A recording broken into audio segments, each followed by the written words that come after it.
Hello everybody and welcome back to another day in Stardew Valley. Today is April 28th, 2025. We're starting it right where we left off last time. We have a big mission in the caves right now. We have a lot of stuff to do. Let me talk to Pookie. Should we go to the Spirits Eve Festival tomorrow night? Yeah, we can. We can do that. Spirits are in a good humor. That's good for me.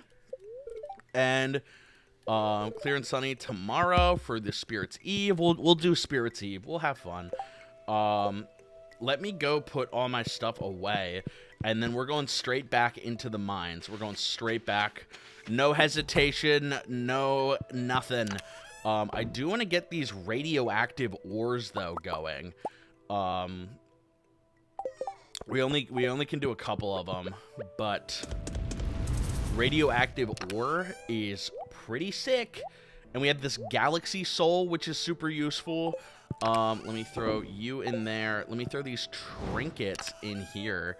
We'll decide later if we want to use any of those. I'm not 100% sure, but they're definitely interesting. They're definitely interesting. Geodes go in here. Let me put the rocks away. I'll sell this clam. Oh yeah, let's go water the cat real quick, and then we're out of here. We are on our way. Oh, thanks for the fish, dog. Thanks, man. Appreciate it, Brody. You see, this is my bill. Yeah.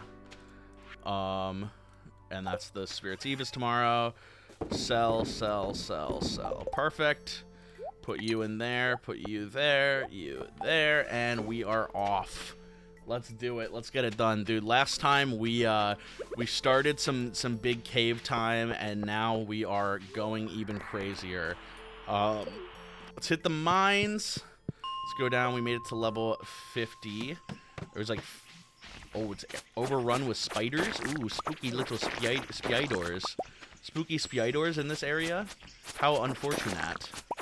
How unfortunate to be in the spider area.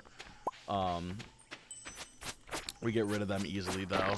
It's not a worry in the world. Not a worry, not one bit. Let's get rid of you. Bro's bouncing. Bro is a bouncy boy. We can maybe not with that, dog. Maybe not with the bouncing, please. Maybe not, dog. Maybe not. You ever think about that? Last episode's questions did get cut a little short, so I do want to pick up where we were talking last time. I answered them at the end, but I wanna keep her pushing and give a little more depth. They asked about my thoughts on the Nintendo Switch 2's pricing. I've been talking about it the past couple videos because I think it is really interesting, but the Switch 2 right now is like set to be the like their competition isn't the Xbox, it isn't the PlayStation. Nintendo competition is the Steam Deck. That's what they're trying to do. They're trying to beat the Steam Deck. They're trying to say, hey, here is a place where you can play AAA games, you can play powerful games on the go. You don't need another console. You don't need anything else. And you got Mario Kart. Like, it's a win-win. That's kind of the value proposition that Nintendo's giving with the Switch 2.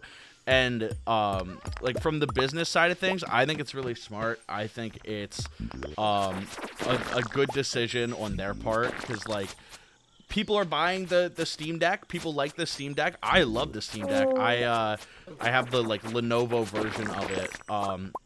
And it's awesome. It's like, it's so convenient. That's my UFO 50 machine. That's my Balatro machine. That's like what I use to play like so many good indie games. I just pop it on there. I'll play like A Short Hike or Papers, Please, or my girlfriend's been using it for A Little to the Left. So like, there is a lot of potential with like a powerful handheld system, and like the Switch 2 is supposed to be really powerful, and then it has that the power boost when it's in the docked mode. like a substantial amount from its dock. Which the like Switch 1 kind of had that, but like not nearly to the extent that the Switch 2 is having. So I find it really interesting. I think it's a really good decision on their end to have it at a higher price point, because I can't imagine Nintendo's making too much on the individual sale of the system, because it's like they're like $450 or $500. And they're not making, like, I can't imagine the, like, price to, like, actually manufacture them is, like, less than, like, $350, $400. I don't know the specifics. I don't know how much Nintendo's making on them. I think if they're smart, they should be making them, as, like, selling them as close to that, that budget as possible. Because, like, obviously, the economy is not great right now, especially in America, for a multitude of reasons, and it's only getting worse with the tariffs right now. So, like, I am anxious, to say the least, with, like, how things are gonna go with the Switch 2. I think there are a lot of good things that the Switch 2 can do. Will they do it is the question, and I am not sure. Ooh, we are in a new zone. Rock City over here, holy. And no way down from all of those rocks. That rocks. See what I We have fun here. We have fun here. We have fun here, guys.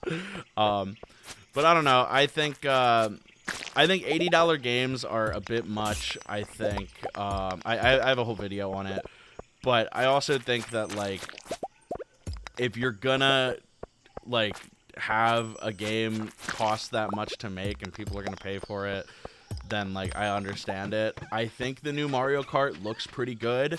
I'm excited for it. I think there's a lot of potential there with it. I think there's a lot that could be done. I'm excited to play it. I think it looks good.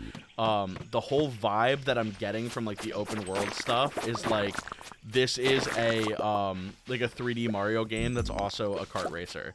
And it really, like, puts the Mario in Mario Kart. And, like, that's a take that is so interesting, like, for Nintendo to have.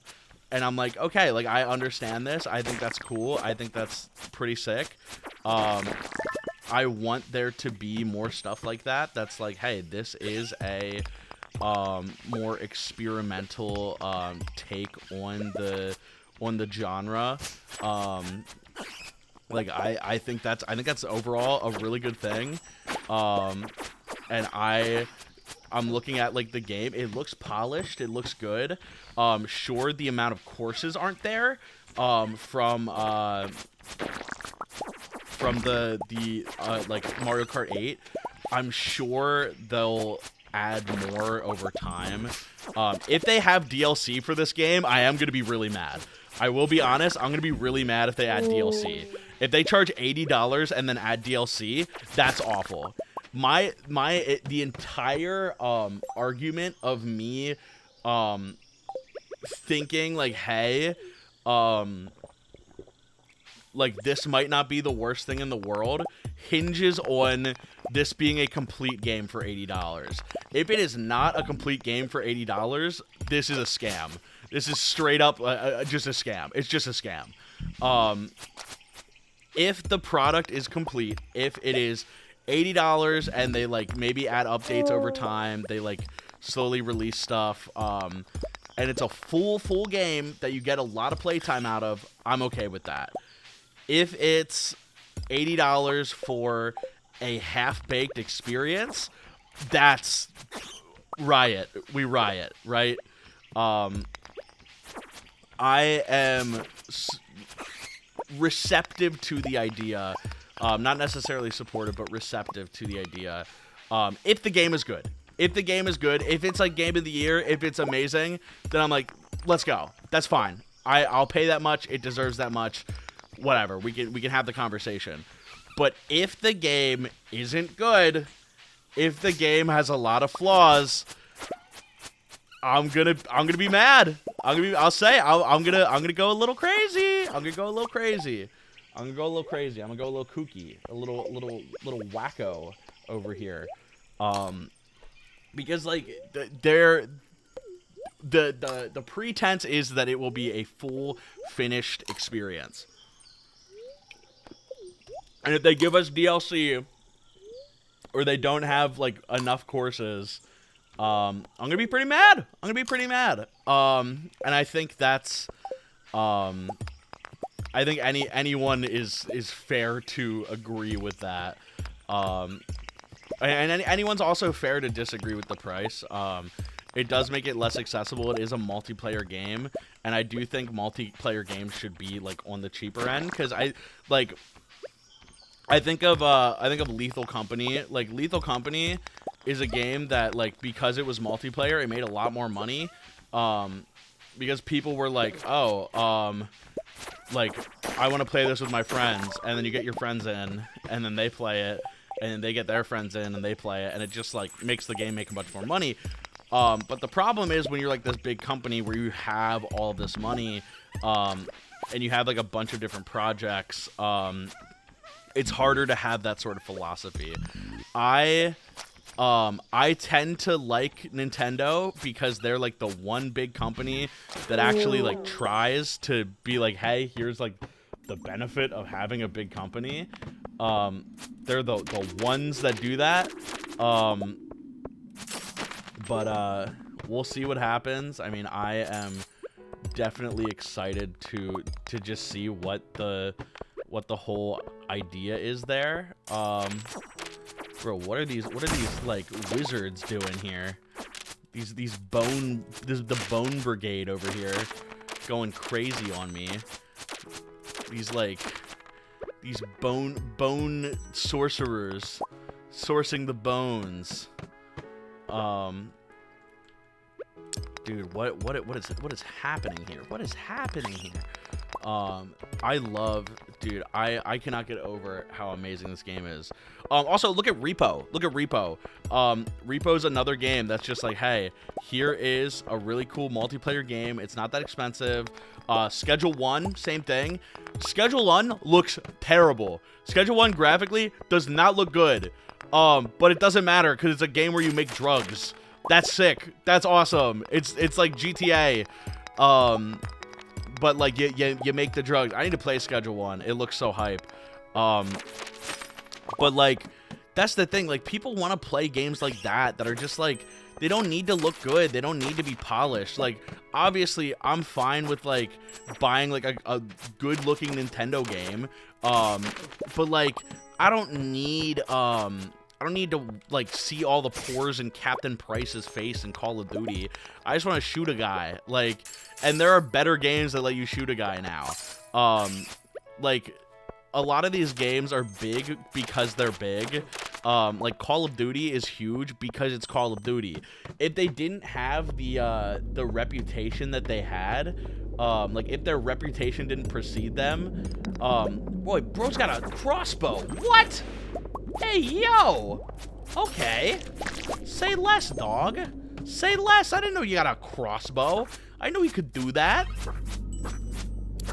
Bro's got the crazy mask on, too. Hey, yo. We're at level 82, for those wondering. They got crossbows now. You're not allowed to do that. You're not allowed to have crossbows. I forbid it. I absolutely forbid it. And you're not allowed to heal. Stop healing. Stupid dummy. Stupid dumb idiot. I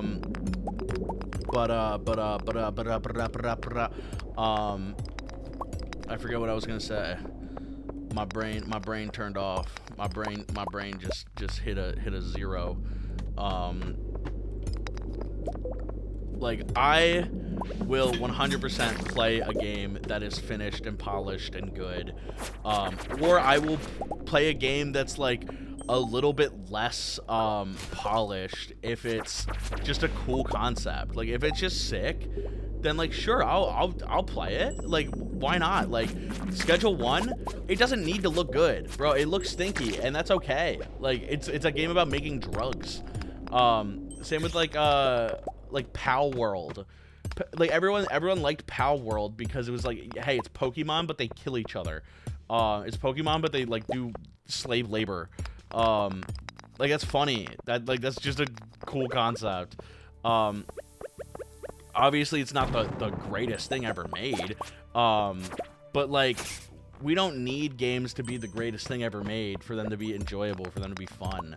And like, the entire like AAA space has become so stale with like no new ideas, where like indie games are like so imaginative. They just don't have the budget to do these like big AAA like super huge releases that like other like big companies have. They just don't have that like the mobility for that. And it's so disappointing because it's like, dude, I would love to play like a big game, but it just doesn't make sense to make a big game right now because like it's just so hard. Like, I don't understand why more studios don't make like smaller experiences that you can market individually, and if it doesn't do that great, like, you didn't waste that much time or money on it. Like, why can't we do that instead of like, oh, every game needs to be the biggest thing we've ever made since Skyrim? It's like, oh, our map is 20 million times bigger. It's the biggest open world we've ever done. Like, I don't want a big open world. Give me a city block that's full of stuff to do. Give me a city block where I can go in every building. Like, don't give me an open world. Give me depth. Like, give me like a smaller world with a lot to do in it than a big world with nothing to do. Like, that's what I want. Like, Stardew is that. Stardew is like, hey, here is a small, like, couple tiles of space, but, like, the cave, you're doing it again. The skull caves, there's a whole, like, new thing every single time. Ginger Island is, like, a whole zone. Like, this is a big game. Stardew is a big game, but it's also a small game. It's both. And one dude spent 6 years making it.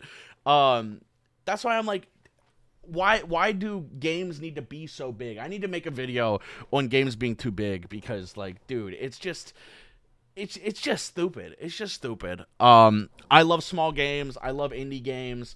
We love to see it. Thank you guys so much for watching. Thank you, channel members, as always. I appreciate you guys so much, and I will see you guys tomorrow for more Stardew. Oh, also, my girlfriend and I finished building the Lego flowers that she got me. Look at these, bro. Look at that. Isn't that so fun? This is so sweet. And now they'll never go bad.